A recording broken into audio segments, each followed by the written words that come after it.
Attius Navius stands as one of the most striking figures of early Roman religious history,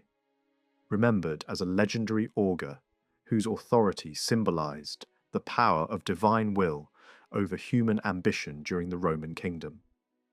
He lived during the reign of Lucius Tarquinius Priscus,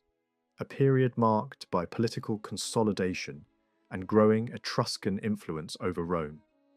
and his story reflects the deep connection between religion and statecraft in early Roman society. In Rome, augurs were not mere priests, but interpreters of the gods' intentions, reading signs such as the flight of birds to determine whether political or military actions had divine approval, and Attius Navius became the embodiment of this sacred authority. According to accounts preserved by writers like Livy, Attius Navius rose from humble origins as the son of a poor family, yet his exceptional talent in augury elevated him to a position of immense influence within the royal court.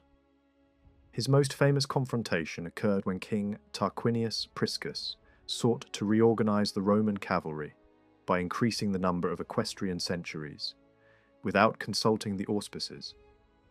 a move that directly challenged the traditional religious framework governing Roman decision-making.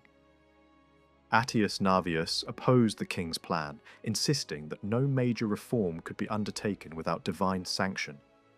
thus placing the authority of the gods above even that of the monarch.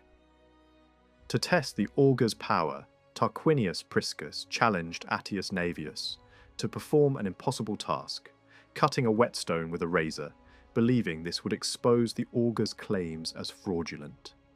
In response, Attius Navius first took the auspices, ensuring that the gods approved the act, and then, in a dramatic demonstration of divine favour, he successfully sliced through the stone with a razor,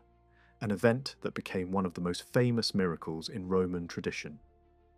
This story, whether historical or symbolic, reinforced the idea that religious authority was not subordinate to political power,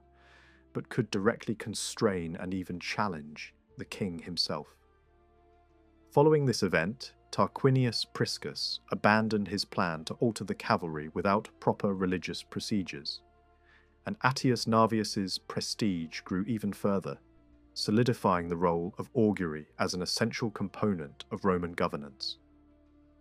A statue of Attius Navius was later said to have been erected in the Roman Forum, near the place where the miracle occurred, serving as a lasting reminder that Rome's success depended not only on military strength and political organization, but also on strict adherence to divine will. His legacy illustrates a foundational principle of Roman culture, that the gods actively guided the fate of the state, and ignoring their signs could lead to disaster. In a broader sense, the story of Attius Navius reflects the tension between innovation and tradition in early Rome, as ambitious rulers sought to expand and reform the state, while religious authorities acted as guardians of sacred customs and divine order. This balance between political power and religious legitimacy would continue to shape Roman history for centuries, influencing decisions from warfare to legislation, and ensuring that no leader, no matter how powerful, could entirely ignore the will of the gods.